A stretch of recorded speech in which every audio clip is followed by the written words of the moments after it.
আজকে আমি তোমাদেরকে দেখাবো খুব সহজে কিভাবে তোমরা বাড়িতে বসে শাড়ির ফলস পাড় লাগাতে পারবে, সাথে পিকো করতে পারবে। তো অনেকেরই কিন্তু মেশিন থাকে না, কিন্তু এটা যেহেতু কাস্টমারের শাড়ি সেই জন্য কিন্তু আমি মেশিনেই সেলাই করছি। তোমরা কিন্তু সেমভাবে হাতেই সেলাই করে নিতে পারো। আমার যখন মেশিন ছিল না আমি কিন্তু হাতেই সেলাই করতাম, আমি কখনোই কিন্তু মেশিনে নিয়ে যেতাম না বা টাকা খরচা করতাম না, আমি টোটালি কিন্তু হাতে সেলাই করে নিতাম। তো তোমাদেরকে সেইভাবেই দেখাবো। এখানে দেখো প্রথমে কিন্তু কিছুটা বাদ দিয়ে নিতে হবে, অবশ্যই উল্টো পিঠে নিতে হবে, এটা কিন্তু শাড়ির উল্টো পাড় আর নিচের যে ঝুলটা থাকে সেই দিকটা। তো এখানে আমি 1 বিঘে, তারপর দেখো 4 আঙুলের থেকে একটু বেশি পরিমাণে কিন্তু ছেড়ে দিচ্ছি, যেহেতু এদিকে আমার মাথাটাও কিন্তু সেলাই করতে হবে, সেই জন্য 4 আঙুলের থেকে একটু বেশি, আরও 2 আঙুলের মতো বেশি আমি ছেড়ে দিচ্ছি। দেখো এখানে আর কিভাবে করছি আমার হাতের দিকে তোমরা ফলো করলে কিন্তু বুঝতে পারবে, একদম সোজা প্রসেসে কিন্তু আমি তোমাদেরকে দেখাচ্ছি। তো এইভাবে তোমরা করতে পারবে। আর এই ফলস পাড়েরও কিন্তু উল্টো সুল্টো আছে, তোমরা দেখলেই বুঝতে পারবে। তো উল্টো পিঠটা কিন্তু নিচের দিকে রেখেছি আর সোজা পিঠটা কিন্তু উপরের দিকে রেখেছি। এই ফলস পাড়ের যেহেতু ভাঁজ ছিল না সেই জন্য এখানে আমি দেখো একটা ছোট্ট করে কিন্তু ভাঁজ দিয়ে নিয়েছি, যাতে করে সুতো বের না হয়, সেই দিকটা কিন্তু খেয়াল রাখবে। আর এটা কিন্তু এইভাবে তোমরা সুঁজে সেলাই করে নিতে পারবে হাতে করে, কোনো রকম সমস্যা হবে না, বাইরে কারোর কাছে দেওয়ারও কিন্তু প্রয়োজন পড়বে না। তো দেখো আরও একটু মেপে নিলাম যে ঠিকঠাক আছে কিনা, তো সেই জন্য কিন্তু মেপে নিলাম।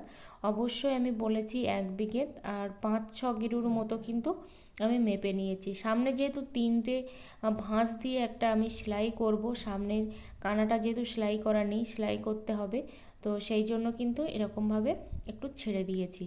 আর সাথে এখানটা কিন্তু ছেড়েও দিতে হয়, যেহেতু এটা কিন্তু সামনের দিকে পড়ে আমাদের।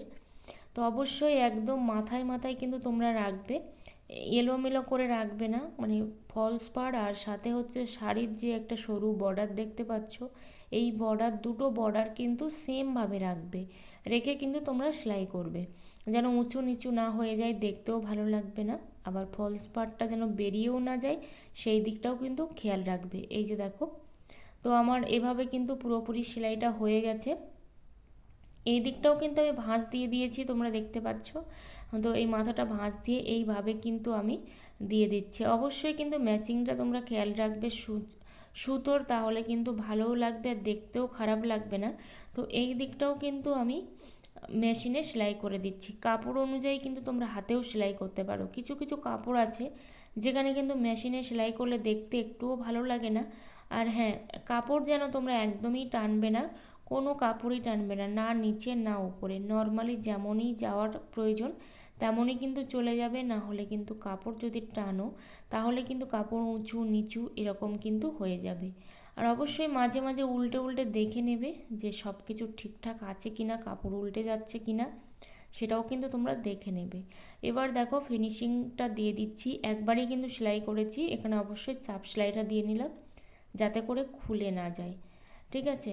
তো অবশ্যই কিন্তু সুতোগুলোও কেটে দেবে। আর দেখো কত সুন্দরভাবে সেলাই হয়েছে, তোমাদেরকে দেখাচ্ছি, কোথাও কিন্তু কোনো রকম কাপড় টেনে নেই, না নিচের পিঠ না সোজা পিঠ, দেখতে পাচ্ছ উঁচু নিচু কাপড় কিন্তু কোথাও নেই, কত সুন্দর হয়েছে দেখো সেলাইটা। আর অবশ্যই কিন্তু যখন ওপরের দিকটা সেলাই করবে তোমরা কিন্তু সুতোটা একটু ঢিলা করে নেবে, বড় বড় সেলাই দেবে, তাহলে কিন্তু কুঁচকাবে না।